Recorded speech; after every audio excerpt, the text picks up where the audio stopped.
Hello friends, कैसे हैं आप। उम्मीद करता हूँ आप बहुत अच्छे होंगे और आपकी पढ़ाई बहुत अच्छे से चल रही।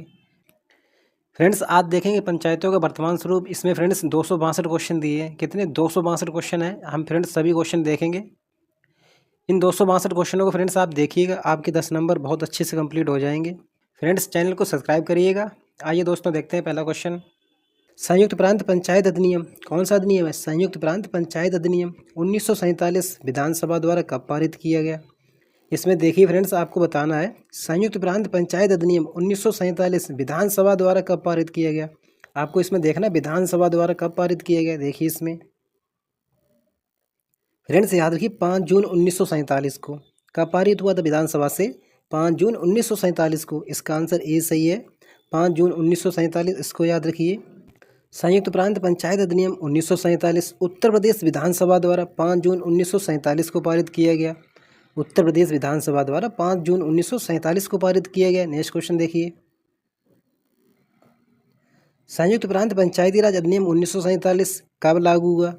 इसमें आपको देखना है कब लागू हुआ संयुक्त प्रांत पंचायती राज अधिनियम। तो फ्रेंड्स याद रखिए 27 दिसंबर 1947 को। कब लागू हुआ। 27 दिसंबर 1947 को। इसका आंसर डी सही है। 27 दिसंबर 1947 को। 5 जून 1947 को क्या हुआ था, विधानसभा से पारित हुआ था।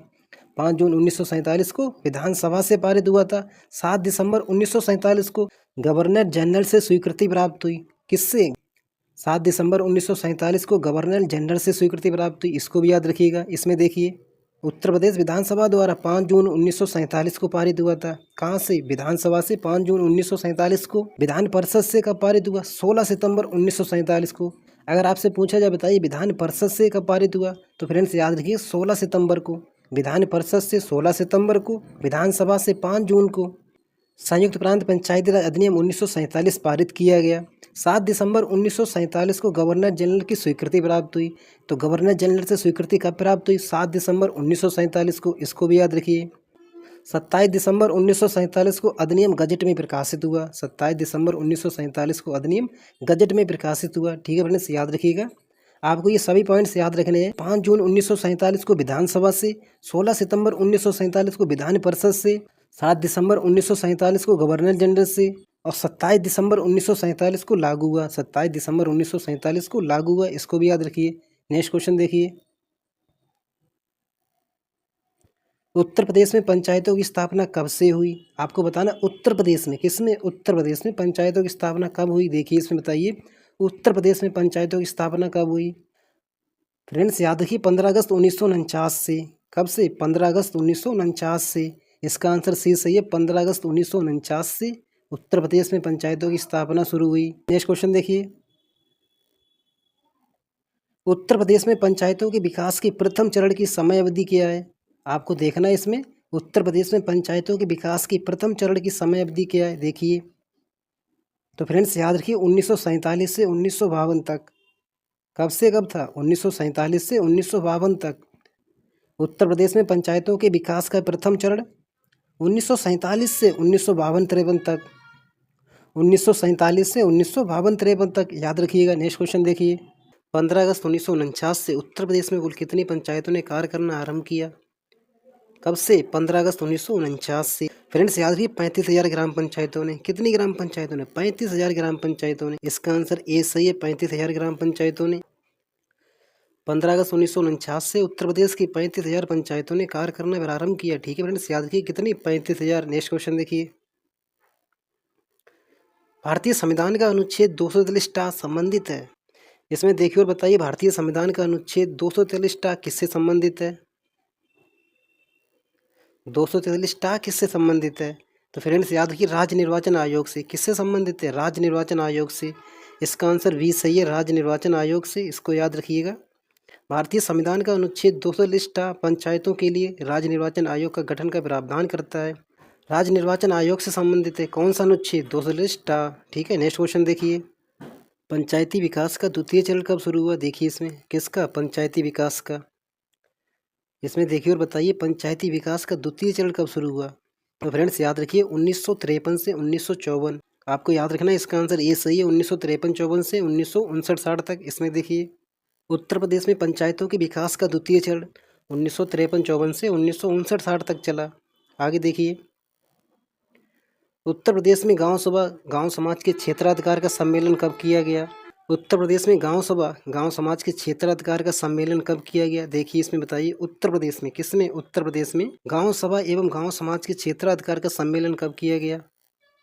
तो फ्रेंड्स याद रखिए 1955 में। कब किया गया? 1955 में। पंचायतों के विकास के द्वितीय चरण के दौरान 1955 में पंचायतों का दूसरा आम चुनाव संपन्न हुआ। द्वितीय चरण के दौरान, जिसमें गांव सभा व गांव समाज के क्षेत्राधिकार को एक कर दिया गया। जिसमें गांव सभा व गांव समाज के क्षेत्राधिकार को एक कर दिया गया। नेक्स्ट क्वेश्चन देखिए, पंचायत अदालतों का नाम परिवर्तित कर, किनका? पंचायत अदालतों का नाम परिवर्तित कर न्याय पंचायत किस वर्ष किया गया? देखिए इसमें बताइए, न्याय पंचायत किस वर्ष किया गया? पंचायत अदालतों का नाम परिवर्तित कर न्याय पंचायत किस वर्ष किया गया? तो आपको याद रखना है, वर्ष 1955 में। कब किया गया था? 1955। वर्ष 1955 के चुनाव के बाद, वर्ष 1955 के चुनाव के बाद पंचायत अदालतों का न्याय पंचायत नामकरण किया गया। पंचायत अदालतों का न्याय पंचायत नामकरण किया गया। कब किया गया? वर्ष 1955 में। आगे देखिए फ्रेंड्स, पंचायतों के अंतर्गत गांवों को आत्मनिर्भर तथा संपन्न बनाने के उद्देश्य से ग्राम पंचायत क्षेत्रों में कृषि उत्पादन तथा कल्याण उप समितियों का गठन किस वर्ष किया गया?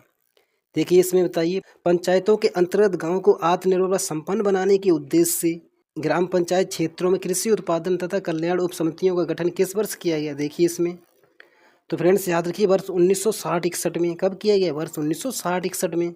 किनका गठन? ग्राम पंचायत क्षेत्रों में कृषि उत्पादन तथा कल्याण उप समितियों का गठन वर्ष 1960-61 में किया गया। इसमें देखिए, गांवों को आत्मनिर्भर तथा संपन्न बनाने के लिए ग्राम पंचायत क्षेत्रों में कृषि उत्पादन तथा कल्याण उप समितियों का गठन वर्ष 1960-61 में किया गया। नेक्स्ट क्वेश्चन देखिए, उत्तर प्रदेश में पंचायतों का तृतीय आम निर्वाचन, उत्तर प्रदेश में पंचायतों का तृतीय आम निर्वाचन कब से कब तक संपन्न हुआ? देखिए इसमें बताइए, बहुत अच्छा क्वेश्चन है। तो फ्रेंड्स याद रखिएगा, 10 फरवरी 1961 से 7 फरवरी 1962 तक। याद रखिए फ्रेंड्स, 10 फरवरी 1961 से 7 फरवरी 1962 तक। इसका आंसर बी सही है। 10 फरवरी 1961 से 7 फरवरी 1962 तक। इसमें देखिए, 10 फरवरी 1961 से 7 फरवरी 1962 के मध्य पंचायतों का तृतीय सामान्य निर्वाचन संपन्न हुआ। नेक्स्ट क्वेश्चन देखिए, उत्तर प्रदेश क्षेत्र समिति जिला परिषद अधिनियम 1961 किस समिति की सिफारिश पर क्रियान्वित किया गया? देखिए इसमें बताइए, उत्तर प्रदेश में क्षेत्र समिति एवं जिला परिषद अधिनियम 1961 किस समिति की सिफारिश पर क्रियान्वित किया गया? तो फ्रेंड्स याद रखिए, बलवंत राय मेहता समिति की सिफारिश पर। किसकी सिफारिश पर?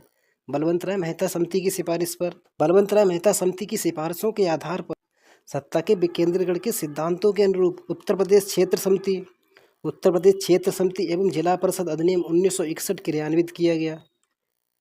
ठीक है फ्रेंड्स, याद रखिएगा, बलवंत राय मेहता समिति की सिफारिश पर। नेक्स्ट क्वेश्चन देखिए, तृतीय आम चुनाव के बाद प्रदेश में पंचायतों की संख्या कितनी थी? देखिए इसमें, तृतीय आम चुनाव के बाद, किसके बाद? तृतीय आम चुनाव के बाद प्रदेश में पंचायतों की संख्या कितनी थी? तो फ्रेंड्स याद रखिएगा, 72,233। कितनी थी? 72,233 तृतीय आम चुनाव के बाद, यानी कि 3 पीछे याद रखिए। तृतीय आम चुनाव के बाद पंचायतों की संख्या 72,233, न्याय पंचायतों की संख्या 8594। तृतीय आम चुनाव के बाद न्याय पंचायतों की संख्या कितनी थी? 8594। कितनी थी? 8594। न्याय पंचायतों की संख्या कितनी थी? 8,594। इसको भी याद रखिए, तृतीय आम चुनाव के बाद। नेक्स्ट क्वेश्चन देखिए, उत्तर प्रदेश में पंचायतों के चौथे आम चुनाव संपन्न कराए गए थे। देखिए इसमें बताइए, उत्तर प्रदेश में पंचायतों के चौथे आम चुनाव कब संपन्न कराए गए थे? देखिए इसमें फ्रेंड्स याद रखिए, 1972-73 में। कब कराए गए थे? 1972-73 में। इसका आंसर ए सही है। 1972-73 में, 1972-73 में पंचायतों के चौथे आम चुनाव संपन्न हुए थे। नेक्स्ट क्वेश्चन देखिए, चौथे आम चुनाव के बाद प्रदेश में, किसमें? चौथे आम चुनाव के बाद प्रदेश में गांव पंचायतों एवं न्याय पंचायतों की संख्या कितनी थी? देखिए इसमें बताइए, गांव पंचायतों एवं न्याय पंचायतों की संख्या कितनी थी? किसके बाद? चौथे आम चुनाव के बाद। इसमें देखिए और बताइए, चौथे आम चुनाव के बाद गांव पंचायतों और न्याय पंचायतों की संख्या कितनी थी? तो फ्रेंड्स याद रखिएगा, 72,834। 72,834। न्याय पंचायतों की संख्या 8792। न्याय पंचायतों की संख्या 8792। इसको भी याद रखिए। इसका आंसर डी सही है। वर्ष 1972-73 में संपन्न चौथे आम चुनाव के बाद प्रदेश में गांव पंचायतों की संख्या 72,834। 72,834। न्याय पंचायतों संख्या 8792, न्याय पंचायतों संख्या 8792 किसके बाद? चौथे आम चुनाव के बाद। नेक्स्ट क्वेश्चन देखिए, गांव पंचायतों का 5वां सामान्य निर्वाचन कब कराया गया? अब आपको इसमें देखना है गांव पंचायतों का 5वां सामान्य निर्वाचन कब कराया गया, कौन सा 5वां सामान्य निर्वाचन, देखिए इसमें बहुत अच्छा क्वेश्चन है। 5वां सामान्य निर्वाचन कब कराया गया, देखिए इसको। मार्च 1982 से जुलाई 1982 के मध्य। कब कराया गया? मार्च 1982 से जुलाई 1982 के मध्य। इसका आंसर सी सही है। गांव पंचायतों का 5वां सामान्य निर्वाचन मार्च 1982 से जुलाई 1982 के मध्य संपन्न हुआ। मार्च 1982 से जुलाई 1982 के मध्य संपन्न हुआ। नेक्स्ट क्वेश्चन देखिए, पंचायतों के किस आम चुनाव में मतदाताओं की आयु 21 वर्ष से घटाकर 18 वर्ष कर दी गई? देखिए इसमें बताइए, पंचायतों के किस आम चुनाव में मतदाताओं की आयु 21 वर्ष से घटाकर 18 वर्ष कर दी गई? पांचवें पंचायत चुनाव में। किसमें? पांचवें पंचायत चुनाव में। इसका आंसर बी सही है, पांचवें पंचायत चुनाव में। पंचायतों के पांचवें आम चुनाव मार्च 1982 से जुलाई 1982 के मध्य मतदाताओं की आयु 21 वर्ष से घटाकर 18 वर्ष कर दी गई। कब से? पांचवें पंचायत चुनाव में। नेक्स्ट क्वेश्चन देखिए, पंचायतों के विकास का 5वां चरण कब से कब था? देखिए इसमें बताइए, पंचायतों के विकास का 5वां चरण कब से कब था? तो फ्रेंड्स याद रखिएगा, 1983-84 से 1992-93 तक। कब से कब था? 1983-84 से 1992-93 तक। पंचायतों के विकास का 5वां चरण 1983-84 से 1992-93 के मध्य पंचायतों के विकास का 5वां चरण 1992-93 तक संपन्न हुआ। इसको भी याद रखिए। नेक्स्ट क्वेश्चन देखिए, पंचायतों का छठा सामान्य निर्वाचन किस वर्ष आयोजित किया गया? तो फ्रेंड्स याद रखिए, वर्ष 1988 में। कब किया गया? वर्ष 1988 में। वर्ष 1988 में ग्राम पंचायतों का छठा सामान्य निर्वाचन संपन्न हुआ। नेक्स्ट क्वेश्चन देखिए, पंचायती राज अधिनियम में संशोधन कर गांव पंचायतों में महिलाओं के लिए 30% आरक्षण की व्यवस्था किस वर्ष की गई? देखिए फ्रेंड बताइए, बहुत अच्छा क्वेश्चन है। पंचायती राज अधिनियम में संशोधन कर गांव पंचायतों में महिलाओं के लिए 30% आरक्षण की व्यवस्था किस वर्ष की गई? देखिए इसमें फ्रेंड्स याद रखिए, वर्ष 1988 में। किस वर्ष की गई? वर्ष 1988 में। इसको याद रखिए, वर्ष 1988 में। वर्ष 1988 में पंचायती राज अधिनियम में संशोधन के माध्यम से पंचायतों में महिलाओं के लिए 30% आरक्षण की व्यवस्था की गई। पंचायतों में महिलाओं के लिए 30% आरक्षण की व्यवस्था की गई। कब की गई? वर्ष 1988 में। नेक्स्ट क्वेश्चन देखिए, पंचायतों में प्रत्येक गांव पंचायत से कम एक अनुसूचित जाति की महिला को प्रतिनिधित्व किस वर्ष प्रदान किया गया? देखिए फ्रेंड्स बताइए, ये भी बहुत अच्छा क्वेश्चन है। पंचायतों में प्रत्येक गांव पंचायत में कम से कम एक अनुसूचित जाति की महिला को प्रतिनिधित्व किस वर्ष प्रदान किया गया? तो फ्रेंड्स याद रखिए, वर्ष 1988 में। फ्रेंड्स याद रखिए, वर्ष 1988 में। किस वर्ष प्रदान किए गए? वर्ष 1988 में। वर्ष 1988 में पंचायतों में अनुसूचित जाति की महिलाओं के लिए कम से कम एक महिला को प्रतिनिधित्व प्रदान किया गया। कब किया गया? वर्ष 1988 में। तो वर्ष 1988 से फ्रेंड्स आपको ना 3 पॉइंट्स याद रखने हैं कि पंचायतों का छठा सामान्य निर्वाचन किस वर्ष संपन्न हुआ? वर्ष 1988 में। पंचायतों में महिलाओं के लिए 30% आरक्षण व्यवस्था किस वर्ष की गई? वर्ष 1988 में। प्रत्येक गांव पंचायत में कम से कम एक अनुसूचित जाति की महिला को प्रतिनिधित्व किस वर्ष प्रदान किया गया? वर्ष 1988 में। तो वर्ष 1988 को अच्छे से याद रखिएगा। नेक्स्ट क्वेश्चन देखिए, इसमें देखिए और बताइए, पंचायतों को संवेदनीय दर्जे की प्राप्ति किसकी प्राप्ति? संवेदनीय दर्जे की प्राप्ति ग्राम पंचायतों के विकास के किस चरण में हुई? तो फ्रेंड्स याद रखिए, छठवें चरण में। किसमें? छठवां चरण। इसका आंसर बी सही है, छठवां चरण। इसमें देखिए, ग्राम पंचायतों के विकास के छठवें चरण में 24 अप्रैल 1993 को संवैधानिक दर्जा प्रदान किया गया। तो फ्रेंड्स याद रखिएगा, 24 अप्रैल 1993 को संवैधानिक दर्जा प्रदान किया गया। किसको? पंचायती राज को। नेक्स्ट क्वेश्चन देखिए, समुदाय विकास कार्यक्रम की शुरुआत किस वर्ष हुई? देखिए फ्रेंड बताइए, समुदाय विकास कार्यक्रम की शुरुआत किस वर्ष हुई? तो फ्रेंड्स ये आपको अच्छे से मालूम होगा, 2 अक्टूबर 1952 को हुई थी। कब हुई थी? 2 अक्टूबर 1952 को। इसका आंसर ए सही है, 1952 में। किसकी शुरुआत हुई? समुदाय विकास कार्यक्रम की। समुदाय विकास कार्यक्रम की शुरुआत स्वतंत्रता के बाद अक्टूबर 1952 में हुई। अक्टूबर 1952 में हुई। ये पहला प्रमुख विकास कार्यक्रम था। कैसा कार्यक्रम था? पहला प्रमुख विकास कार्यक्रम था। कौन सा? समुदाय विकास कार्यक्रम। इसकी शुरुआत 2 अक्टूबर 1952 को हुई। नेक्स्ट क्वेश्चन देखिए, पंचायती राज संस्थाओं में सशक्तिकरण के लिए किस वर्ष नोडल एजेंसी के रूप में पंचायती राज मंत्रालय बनाया गया? इसमें देखिए और बताइए, पंचायती राज मंत्रालय कब बनाया गया? तो फ्रेंड्स याद रखिए, 2004 में। कब बनाया गया? 2004 में। इसका आंसर डी सही है, 2004 में। 73वें संविधान संशोधन अधिनियम 1992 के द्वारा पंचायती राज को एक संस्था के तौर पर गांव मध्यवर्ती जिला स्तर पर शासन के तृतीय पायदान के रूप में स्थापित किया गया। कौन से पायदान के रूप में? तृतीय पायदान के रूप में स्थापित किया गया। पंचायती राज मंत्रालय गठन वर्ष 2004 में किया गया। पंचायती राज मंत्रालय गठन वर्ष 2004 में किया गया। नेक्स्ट क्वेश्चन देखिए, राष्ट्रीय सामाजिक सहायता कार्यक्रम किस मंत्रालय द्वारा संचालित होता है?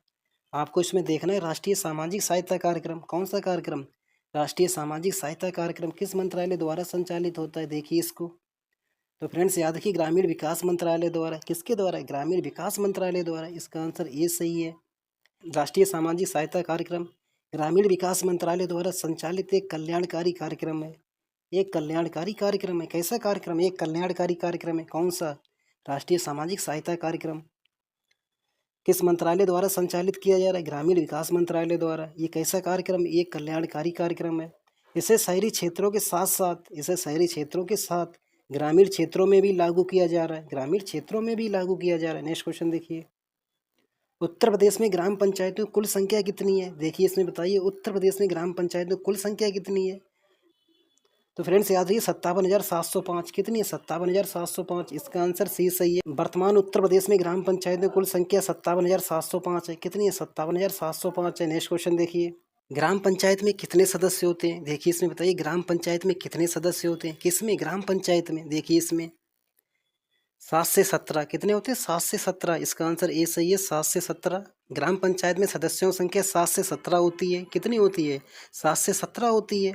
कभी कभी बड़े समूह होते हैं, लेकिन कभी भी 7 से कम सदस्य नहीं होते हैं। इसको याद रखिएगा, 7 से कम सदस्य नहीं होते हैं। तो फ्रेंड्स याद रखिए इसका आंसर क्या सही है? इसका आंसर ए सही है। ठीक है फ्रेंड्स, याद रखिएगा। नेक्स्ट क्वेश्चन देखिए,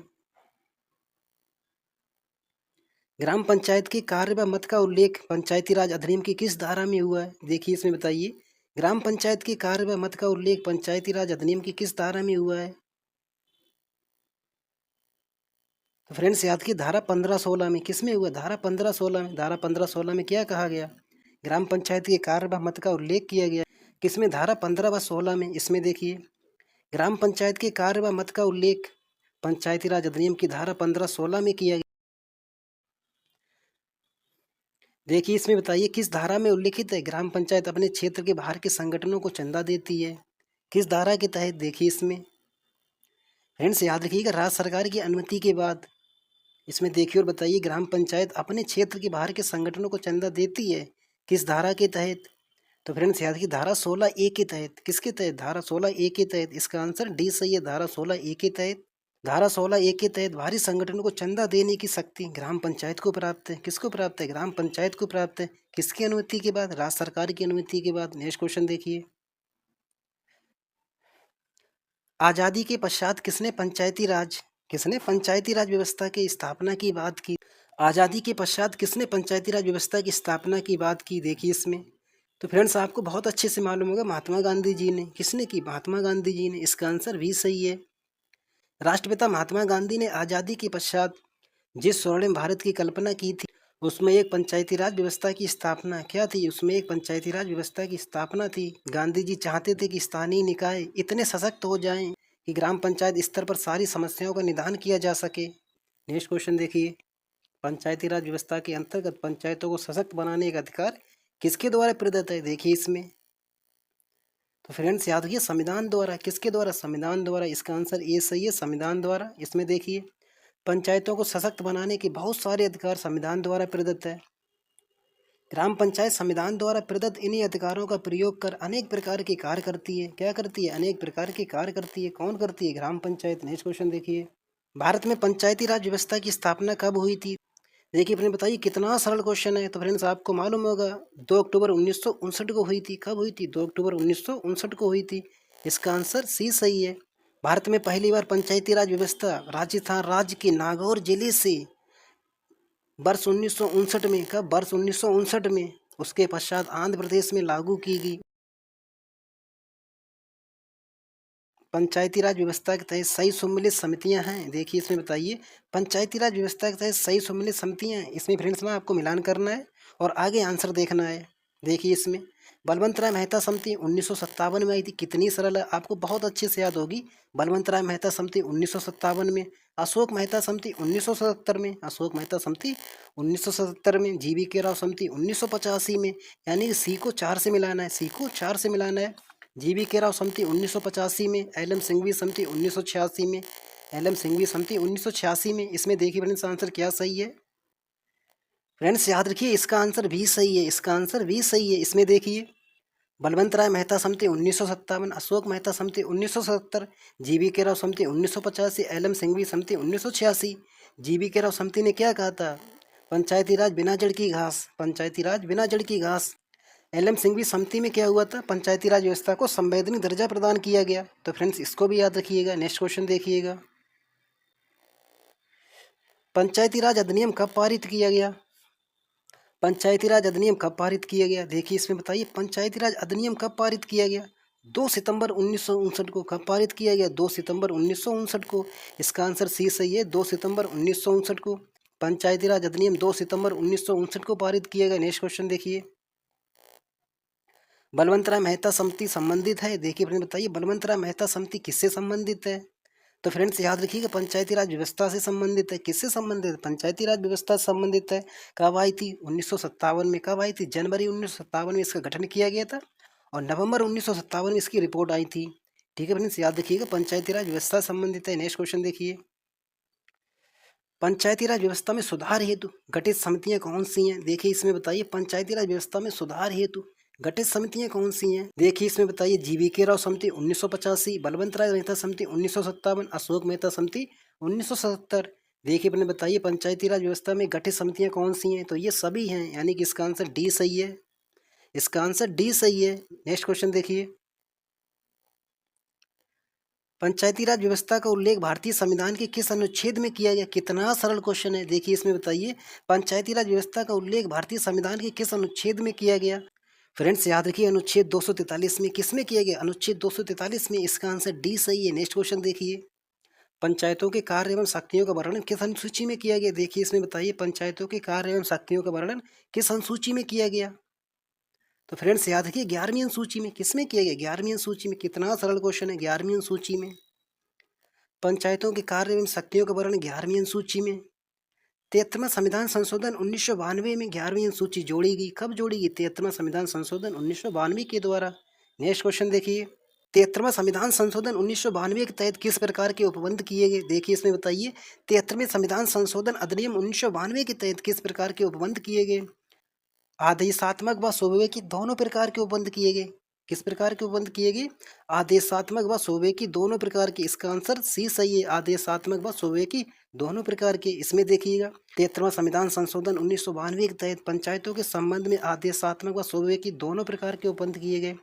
नेक्स्ट क्वेश्चन देखिए फ्रेंड्स, पंचायत में सभी स्तरों पर, पंचायत में सभी स्तरों पर संबंधित प्रादेशिक चुनाव क्षेत्र से किस तरह के चुने हुए लोग शामिल होंगे? देखिए फ्रेंड्स बताइए किस तरह के चुने हुए लोग शामिल होंगे? प्रत्यक्ष मतदान द्वारा, प्रत्यक्ष मतदान द्वारा चुने हुए लोग शामिल होंगे। इसका आंसर डी सही है, प्रत्यक्ष मतदान। इसमें देखिए पंचायत में सभी स्तरों पर संबंधित प्रादेशिक चुनाव क्षेत्र से प्रत्यक्ष चुनाव द्वारा चुने हुए लोग शामिल होते हैं। नेक्स्ट क्वेश्चन देखिए, पंचायतों का कार्यकाल 5 वर्ष नियत किया जाना किस तरह का उपबंध है? ये देखिए फ्रेंड्स अच्छा क्वेश्चन है। पंचायतों का कार्यकाल 5 वर्ष नियत किया जाना किस तरह का उपबंध है?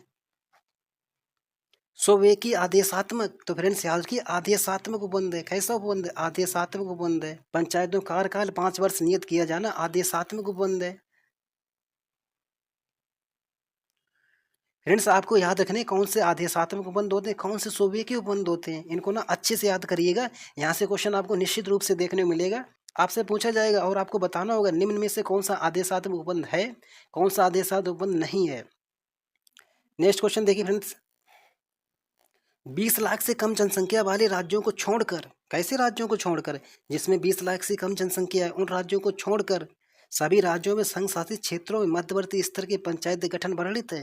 देखिए इसमें बताइए किस तरह का उपबंध है ये?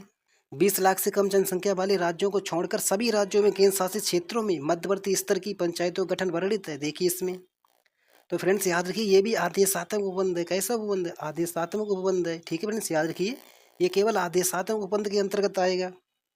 20 लाख से कम जनसंख्या वाले राज्यों को छोड़कर सभी राज्यों एवं संघ शासित क्षेत्रों में मध्यवर्ती स्तर की पंचायत का गठन किया जाना एक आदेशात्मक उपबंध है। किया जाना एक आदेशात्मक उपबंध है। नेक्स्ट क्वेश्चन देखिए, 73वां संविधान संशोधन अधिनियम के अंतर्गत 73वां संविधान संशोधन अधिनियम के अंतर्गत निम्न में से कौन आदेशात्मक उपबंध का भाग नहीं है? देखिए फ्रेंड्स, बताइए आदेशात्मक उपबंध का भाग नहीं है। देखिए इसमें फ्रेंड्स आपको ना आदेशात्मक उपबंध और स्वविवेकी उपबंध सभी अच्छे से याद कर रहे हैं। यहाँ से निश्चित रूप से क्वेश्चन देखने मिलेगा। पंचायत के सभी सदस्यों का पंचायत की बैठक में मतदान का अधिकार। किसके सदस्यों का? पंचायत के सदस्यों का। ये सही है फ्रेंड्स। पंचायत के सभी सदस्यों का पंचायत की बैठक में मतदान का अधिकार। ग्राम सभा की स्थापना करना धारा 2G के अंतर्गत। ग्राम सभा की स्थापना करना धारा 2G के अंतर्गत, ये भी आदेशात्मक उपबंध है। पंचायतों का नियत कार्यकाल 5 वर्ष। ग्राम सभा की शक्तियां एवं कार्य ये स्वविवेकी के अंतर्गत आएंगी। किसके अंतर्गत? स्वविवेकी के अंतर्गत आएंगी। ग्राम सभा की शक्तियां एवं कार्य, इसका आंसर डी सही है। यानी कि यही आदेशात्मक उपबंध का भाग नहीं है। किसका? आदेशात्मक उपबंध का भाग नहीं है। कौन सा? ग्राम सभा की शक्तियां एवं कार्य। पंचायती राज राज सूची का विषय किसका है? पंचायती राज राज सूची का विषय, इसलिए ग्राम सभा की शक्तियां एवं कार्य राज्यों के स्वविवेक पर निर्भर है। किसके? राज्यों के स्वविवेक पर निर्भर है, इसलिए ये स्वविवेकी प्रावधान है। नेक्स्ट क्वेश्चन देखिए फ्रेंड्स, निम्नलिखित प्रावधानों में से कौन सा प्रावधान राज्य के विवेक पर आधारित है? अब देखिए फ्रेंड्स, बताइए राज्य के विवेक पर कौन सा प्रावधान आधारित है? ग्राम पंचायत अध्यक्ष के चुनाव का माध्यम। ग्राम पंचायत अध्यक्ष के चुनाव का माध्यम। राज्य वित्त आयोग का गठन। किसका गठन? राज्य वित्त आयोग का गठन। आर्थिक विकास एवं सामाजिक न्याय संबंधी योजनाएं। आर्थिक विकास एवं सामाजिक न्याय संबंधी योजनाएं उपयुक्त सभी ये स्वविवेकी के अंतर्गत आएंगे। किसके अंतर्गत? स्वविवेकी के अंतर्गत आएंगे। इसका आंसर डी सही है, उपयुक्त सभी। आपको ये सभी याद रखने। ग्राम पंचायत अध्यक्ष के चुनाव का माध्यम, राज्य वित्त आयोग का गठन, आर्थिक विकास एवं सामाजिक न्याय संबंधी योजनाएं। नेक्स्ट क्वेश्चन देखिए, भारतीय संविधान का कौन सा अनुच्छेद पंचायतों के स्वशासन स्वरूप का वर्णन करता है? पंचायतों के स्वशासन स्वरूप का वर्णन करता है। देखिए इसमें अनुच्छेद 243(6). अनुच्छेद 243(6), इसका आंसर सी सही है। भारतीय संविधान का अनुच्छेद 243(6) ये सुनिश्चित करता है कि पंचायतें स्वशासन की संस्थाओं के रूप में कार्य कर सकें। नेक्स्ट क्वेश्चन देखिए, पंचायतों को विकास एजेंसी के बदले राजनीतिक संस्था बनाने की सिफारिश किस समिति ने की? कैसी संस्था? राजनीतिक संस्था बनाने की सिफारिश किस समिति ने की? देखिए इसमें तो फ्रेंड्स याद रखिए, अशोक मेहता समिति ने। किसने? अशोक मेहता समिति ने। इसका आंसर बी सही है, अशोक मेहता समिति ने। इसको याद रखिए। मध्यवर्ती एवं जिला स्तरों पर, कौन से स्तरों पर? मध्यवर्ती एवं जिला स्तरों पर संसद सदस्य, विधानसभा सदस्य, विधान परिषद सदस्य के सदस्यों की सदस्यता संबंधी प्रावधान है। परिषद के सदस्यों की सदस्यता संबंधी प्रावधान है। देखिए अपने बताइए किस तरह की प्रावधान है? तो फ्रेंड्स याद रखिए, विवेकाधीन है। कैसे? विवेकाधीन है। इसका आंसर बी सही है, विवेकाधीन है। इसमें देखिए 73वां संविधान संशोधन 1992 के तहत स्वविवेकी प्रावधानों के तहत संसद, विधानसभा, विधान परिषद के सदस्यों को मध्यवर्ती एवं जिला स्तरों की पंचायतों की सदस्यता दिया जा सकता है। नेक्स्ट क्वेश्चन देखिए, 73वां संविधान संशोधन 1992 के तहत राज्यों के विवेकाधीन शक्तियों में शामिल नहीं है। देखिए इसमें ग्राम पंचायत के अध्यक्ष के चुनाव का माध्यम, पिछड़े वर्गों के लिए सीटों का आरक्षण, पिछड़े वर्गों के लिए सीटों का आरक्षण, सामाजिक न्याय संबंधी योजनाएं। कैसी योजनाएं? सामाजिक न्याय संबंधी योजनाएं। राज्य चुनाव आयोग का गठन। किसका गठन? राज्य चुनाव आयोग का गठन। ये आदेशात्मक प्रावधान है। कैसा प्रावधान है? आदेशात्मक प्रावधान है। विवेकाधीन के अंतर्गत कौन कौन से आएंगी? ग्राम पंचायत के अध्यक्ष के चुनाव का माध्यम, पिछड़े वर्गों के लिए सीटों का आरक्षण, सामाजिक न्याय संबंधी योजनाएं। नेक्स्ट क्वेश्चन देखिए, ग्राम सभा के संबंध में निम्नलिखित में से असत्य कथन को पहचानिए। किसके संबंध में? ग्राम सभा के संबंध में। देखिए इसमें बताइए कौन सा कथन असत्य है? ग्राम सभा के शक्तियों एवं कृत्यों का उल्लेख अनुच्छेद 243 खा में किया गया। बिल्कुल नहीं फ्रेंड्स, अनुच्छेद 243 का में किया गया। इसका आंसर ए सही है, इसका पहला ही सत्य है।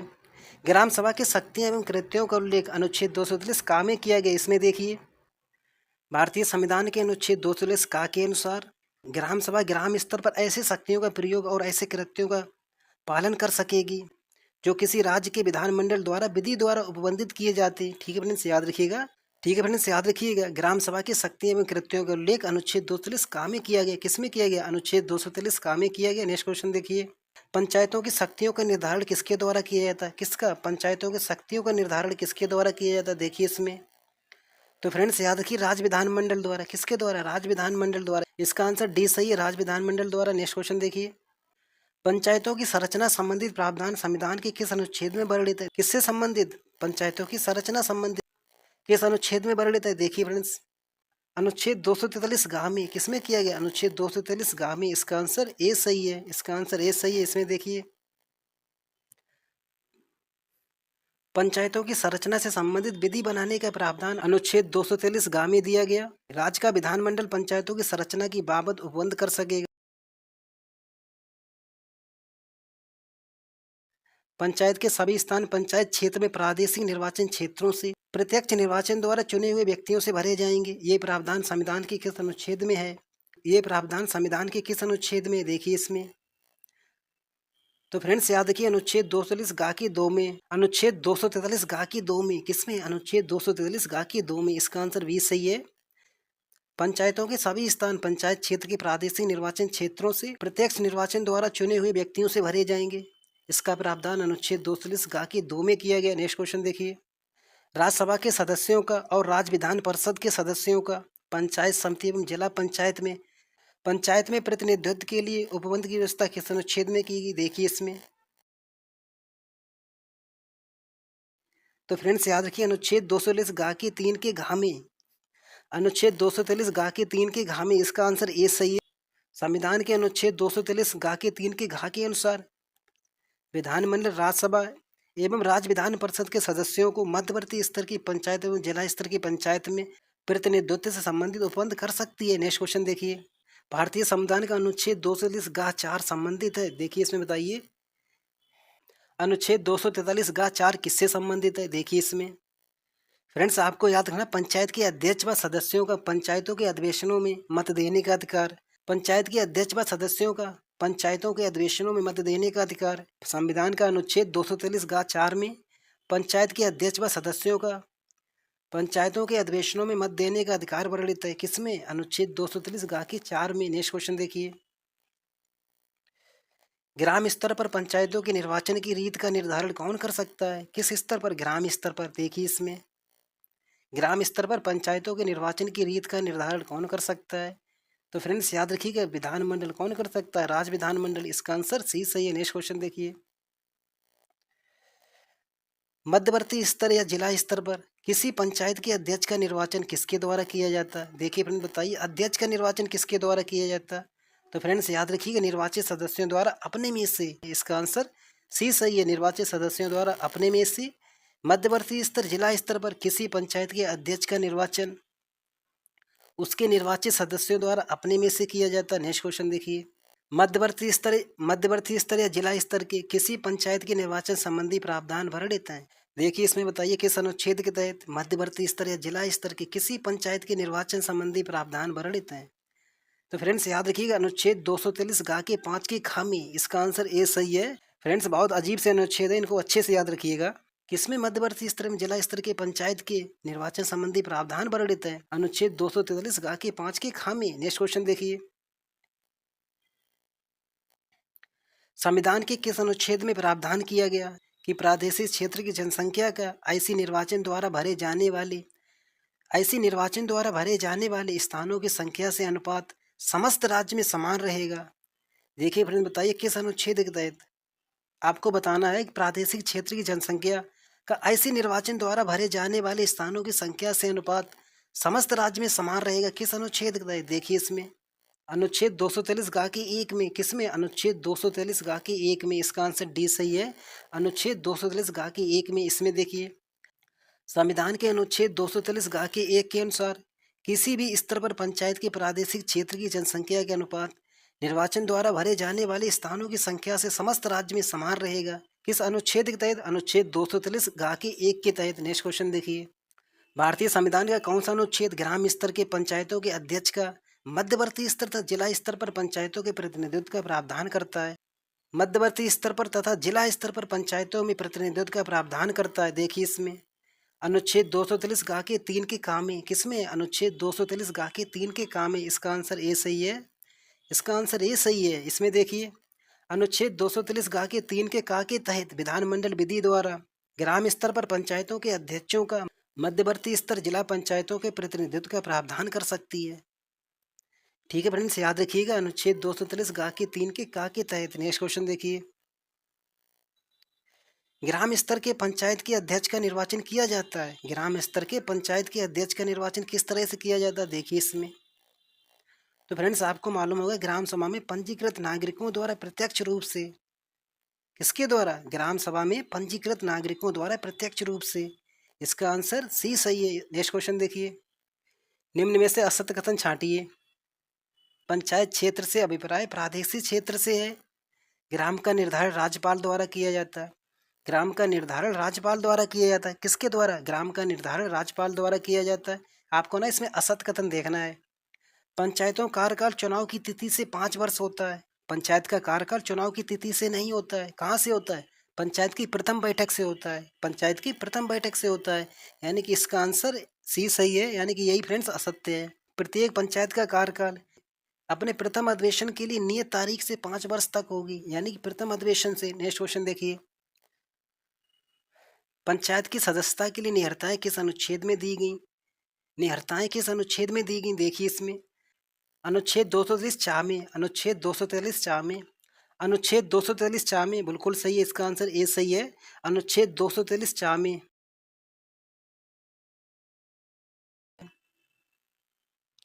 किसी व्यक्ति के पंचायत का सदस्य चुने जाने के लिए, सदस्य होने के लिए निहरता संबंधी विवाद का अभिनिश्चय कौन कर सकता है, देखिए इसमें। फ्रेंड्स याद रखिए, विधानमंडल द्वारा नियत प्राधिकारी, विधानमंडल द्वारा नियत प्राधिकारी। इसका आंसर डी सही है, विधानमंडल द्वारा नियत प्राधिकारी। इसमें देखिए, भारतीय संविधान के अनुच्छेद 243 चाह के 2 के अनुसार किसी व्यक्ति के पंचायत सदस्य चुने जाने के लिए और सदस्य होने के लिए निहरता संबंधी विवाद का अभिनिश्चय विधानमंडल द्वारा नियत प्राधिकारी द्वारा किया जाता है। नेक्स्ट क्वेश्चन देखिए, संविधान के किस अनुच्छेद में यह वर्णन है कि कोई व्यक्ति 21 वर्ष की आयु प्राप्त कर लिया, कोई व्यक्ति 21 वर्ष की आयु प्राप्त कर लिया तो वे पंचायत के निर्वाचन में भाग ले सकता है। किस अनुच्छेद के तहत, देखिए इसमें। तो फ्रेंड्स याद रखिए, अनुच्छेद 243 चाह के 1 के का के तहत, किसके तहत, अनुच्छेद 243 चाह के 1 के का में। संविधान का अनुच्छेद 243 चाह पंचायत सदस्य होने की निहरता से संबंधित, पंचायत सदस्य होने की निहरता से संबंधित। अनुच्छेद 243 चाह 1 के का में कहा गया है कि उसकी आयु 25 वर्ष से कम है यदि उसने 21 वर्ष की आयु प्राप्त कर ली हो, यदि उसने 21 वर्ष की आयु प्राप्त कर ली हो। किस अनुच्छेद में वर्णन किया गया, अनुच्छेद 243 चाह के 1 के का में, अनुच्छेद 243 चाह के 1 के का में। नेक्स्ट क्वेश्चन देखिए, पंचायत के मध्यवर्ती स्तर का निर्धारण किया जाता है। देखिए इसमें बताइए, पंचायत के मध्यवर्ती स्तर का निर्धारण किसके द्वारा किया जाता है, किसका निर्धारण, मध्यवर्ती स्तर का निर्धारण। देखिए इसमें। तो फ्रेंड्स याद रखिए, राज्यपाल द्वारा, किसके द्वारा, राज्यपाल द्वारा। इसका आंसर ए सही है, राज्यपाल द्वारा। अनुच्छेद 243 चाह में परिभाषाएं दी गई जिनके अनुसार मध्यवर्ती स्तर से ग्राम और जिला स्तरों के बीच, ग्राम और जिला स्तरों के बीच एक ऐसा स्तर अभिप्रेत है जिसे किसी राज्य का राज्यपाल इस भाग के प्रयोजन के लिए अधिसूचना द्वारा मध्यवर्ती स्तर घोषित करे, अधिसूचना द्वारा मध्यवर्ती स्तर घोषित करे। ठीक है फ्रेंड्स, याद रखिएगा।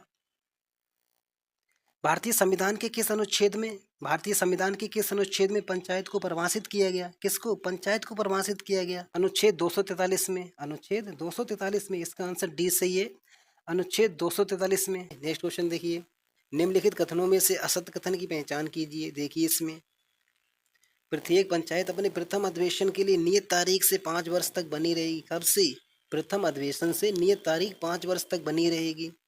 आगे देखिए, आपको ना असत्य कथन देखना है। पंचायत अपनी अवधि से पूर्व भी विघटित हो सकती है, बिल्कुल हो सकती है। पंचायत अपनी अवधि से पूर्व भी विघटित हो सकती है। आगे देखिए, पंचायत के विघटन की तारीख से 6 माह की अवधि के पूर्व पंचायत का चुनाव कराया जाना चाहिए, ये भी सही है।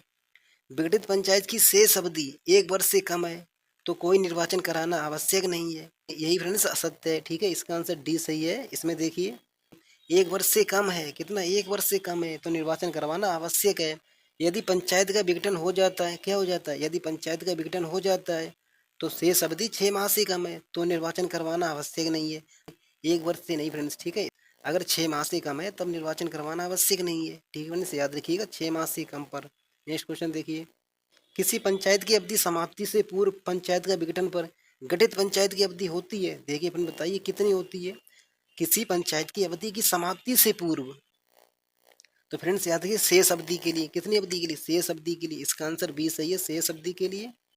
किसी पंचायत की अवधि समाप्ति की पूर्व उस पंचायत के विघटन पर गठित कोई पंचायत उस अवधि के केवल शेष भाग तक कार्य करेगी। कब तक कार्य करेगी? शेष समय तक। नेक्स्ट क्वेश्चन देखिए, निम्न कथनों में से असत्य कथन बताइए। इसमें देखिए और बताइए असत्य कथन कौन सा है। देखिए इसमें, ग्राम स्तर पर किसी पंचायत के अध्यक्ष का चुनाव, किस स्तर पर? ग्राम स्तर पर किसी पंचायत के अध्यक्ष का चुनाव पंचायत सदस्यों द्वारा अपने में से किया जाता है। बिल्कुल गलत है, यानी कि यही असत्य है, यानी कि यही असत्य है। पंचायत के अध्यक्ष का चुनाव प्रत्यक्ष रूप से जनता द्वारा किया जाता है। किसके द्वारा? जनता द्वारा।